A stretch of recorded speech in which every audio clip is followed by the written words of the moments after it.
Mainpuri police को cyber अपराध के खिलाफ बड़ी सफलता हाथ लगी। ऑनलाइन सस्ती सरिया दिलाने का झांसा देकर लाखों रुपए की ठगी करने वाले अंतर्राज्यीय साइबर गिरोह का पुलिस ने पर्दाफाश किया। इस कार्यवाही में 3 शातिर साइबर अपराधियों को गिरफ्तार किया है। आइए जानते हैं क्या है पूरी खबर। साइबर ठगी के बढ़ते मामलों के बीच मैनपुरी साइबर थाना पुलिस ने बड़ी कार्यवाही करते हुए अंतर्राज्यीय साइबर ठग गिरोह का भंडाफोड़ किया है। पुलिस ने गिरोह के 3 अभियुक्तों को गिरफ्तार कर उनके कब्जे से मोबाइल फोन, नकदी और जियो पेमेंट किट समेत अन्य सामान बरामद किया है। मामला थाना भोगांव क्षेत्र का है। कस्बा भोगांव निवासी सोवरन सिंह अपने निर्माणाधीन मकान के लिए ऑनलाइन सस्ती लोहे की सरिया खरीदने की तलाश कर रहे थे। इसी दौरान साइबर ठगों ने उनसे संपर्क किया और भरोसे में लेकर अलग अलग खातों में कुल 6,97,000 रुपए ट्रांसफर करा लिए। लेकिन पैसे लेने के बाद ना तो सरिया की डिलीवरी हुई और ना ही आरोपियों से संपर्क हो सका। खुद को ठगा हुआ महसूस करने के बाद पीड़ित ने मैनपुरी साइबर थाने में शिकायत दर्ज कराई। शिकायत मिलते ही साइबर पुलिस ने तकनीकी साक्ष्यों और बैंकिंग ट्रांजैक्शन की मदद से जांच शुरू कर दी। जांच के दौरान पुलिस ने गिरोह के 3 सदस्यों को गिरफ्तार कर लिया है। गिरफ्तार आरोपियों की पहचान हिमांशु श्रीवास्तव निवासी शाहपुर, हरिवंश थाना लंबुआ जनपद सुल्तानपुर तथा नीलेश और विमल निवासी प्रेमनगर थाना कोतवाली जनपद कन्नौज के रूप में हुई है। पुलिस के अनुसार आरोपियों के कब्जे से मोबाइल फोन, नकदी और जियो पेमेंट किट बरामद की गई है। पुलिस अब ये भी जांच कर रही है कि इस गिरोह के अन्य राज्यों में कितने लोगों को अपना शिकार बना रखा है। इस पूरे मामले पर पुलिस अधीक्षक गणेश प्रसाद शाह ने क्या जानकारी दी, सुनिए। फिलहाल पुलिस गिरफ्तार आरोपियों से पूछताछ कर रही है और गिरोह से जुड़े अन्य सदस्यों की तलाश जारी है। यदि आप भी ऑनलाइन खरीदारी करते हैं तो किसी भी अनजान व्यक्ति के कहने पर बिना पूरी जांच पड़ताल के पैसे ट्रांसफर ना करें।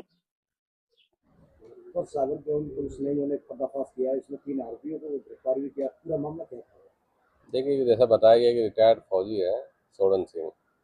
वो अपने मकान का निर्माण कर रहे थे। तो मकान के निर्माण के लिए उन्हें छड़ की ज़रूरत थी और लोहे की छड़ के लिए वो गूगल में कई वेबसाइट तलाश कर रहे थे ताकि अच्छी क्वालिटी में कम पैसे में उन्हें छड़ मिल जाए।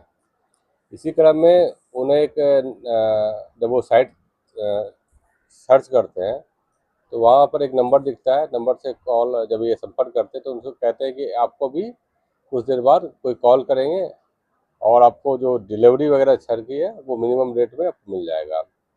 ये भरोसे में आके जब इनको कॉल आता है तो ये भरोसे में आके कि नहीं, हमें सही दाम पे सही चीज़ मिल रही है, ये 6 लाख से ज़्यादा पे अपने व्यापार को, जो लोहे की छड़ है उसको खरीदने को तय करते हैं और अलग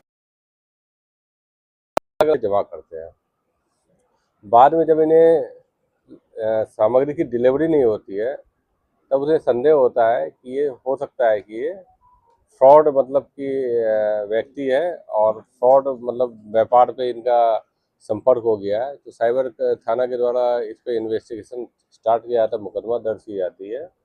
जांच पड़ताल में पता चलता है कि थोड़ा इसको खाते तो बिल्कुल सही थे, लेकिन खाते के जब तुरंत ही जब जब पैसे अन्य खातों में चले जाते हैं, जब जब भीतर से उसको तहकीकात और की गई, ये सातों जो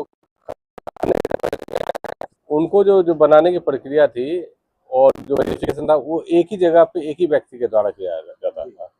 इससे थोड़ी संदेह उत्पन्न होती है कि एक ही व्यक्ति द्वारा सेम 7 से 8 खातों का वेरिफिकेशन हो रहा है, उन्हीं 8 खातों में कैसे ये पूरे पैसे आते हैं। जब टीम थोड़ा डेप्थ जांच करती है तो पता चलता है कि ये जनसेवा केंद्र में लोग काम करते थे और जब इनको बारी बारी पूछताछ की जानकारी की गई तो ये भी पता चला कि इनका संपर्क बिहार के किसी एक व्यक्ति के साथ था जिसकी जांच की जा रही है। और ये क्या करते थे कि जो भी व्यक्ति से संपर्क करते थे या उनके पास जो व्यक्ति आते थे वो कहते हैं कि आपके पैन कार्ड को अपडेट कर सकते हैं, हम बना सकते हैं, वो मुफ्त में कर देंगे। लोग इनके भरोसे में आके अपने पैन कार्ड बनवाने के लिए फॉर्म भराना हो या फिर अपडेट कराना किसी बात की हो, इनको अपनी जो व्यक्तिगत जानकारी वो शेयर कर देते। इन्हीं का फायदा उठा के उनसे वो एक नया सिम और बैंक अकाउंट खुलवा लेते थे। और बैंक अकाउंट चूंकि जेन्युइन होता था, लोगों को पता भी नहीं होता था कि उनके नाम पे बैंक अकाउंट है कि नहीं है। इसमें एक और बात जो सामने आई है, सारे के सारे जो बैंक का जो डिटेल है जियो पेमेंट बैंक से है, जो व्यक्तिगत वेरिफिकेशन की जगह ऑनलाइन वेरिफिकेशन को ही ज़्यादा उसमें मान्यता होती है। और ये जो ऑनलाइन वेरिफिकेशन होता था ये स्वयं ही कर देते थे। और इनका जो अपराध करने का तरीका था कि पेमेंट को ये मंगवाते थे अपने खाते से, और बाद में इस खाते से, खाता भी इनका नहीं होता था, खाता किसी अन्य का होता था, उससे फिर अन्य जगह पे ट्रांजेक्शन करते थे। और एक बात और पता चली है कि अन्य लोगों को भी अकाउंट का ट्रांसफर करते थे, क्योंकि जो अन्य साइबर क्राइम पे रिलेटेड जो व्यक्ति है उन्हें खाते की जरूरत पड़ती है। तो ये क्या कहते हैं, इनका काम होता है नए नए खाते, आपने देखा होगा कि जो हमारी सामग्री बरामद हुई है तो कई खाते हैं इसमें, और सिम एक्स्ट्रा मिले हुए हैं। ये क्या करते थे, नए नए खाते भोले भाले जनता से बनवा के इसको फिर कहीं और भेजते थे, जहाँ से साइबर क्राइम के जो पैसे होते थे उसको मंगाया जाता था। अभी ये टीम ने बहुत अच्छा काम किया है। ये नेटवर्क का ये जो शुरुआती चरण है उसको तोड़ा, इन्होंने पकड़ा है, 3 लोग गिरफ्तार करके भेज रहे हैं। 2 इसमें कन्नौज के रहने वाले, एक सुल्तानपुर का रहने वाला है। आगे भी जो टीम है इस पे काम कर रही है कि इनके और किन किन लोगों से संपर्क है और कितने खाते बनाए गए हैं। मैं यहाँ ये भी बताना चाहूँगा, ये जो वेरिफिकेशन का जो मोड है, बहुत ही आसानी से आप देख रहे हैं कि मतलब कि किसी का भी खाता बन जा रहा है और उसका दुरुपयोग हो रहा है।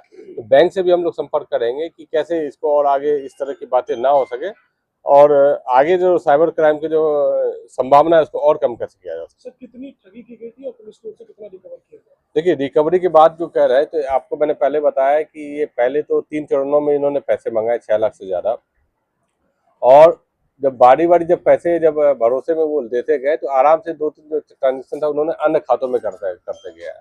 लास्ट में जब इन्हें बहुत संदेह हुआ कि नहीं, जब सामग्री की डिलीवरी, लोहे की छड़ की डिलीवरी नहीं होने लगी, तब इन्हें संदेह हुआ कि ये फेक अकाउंट है।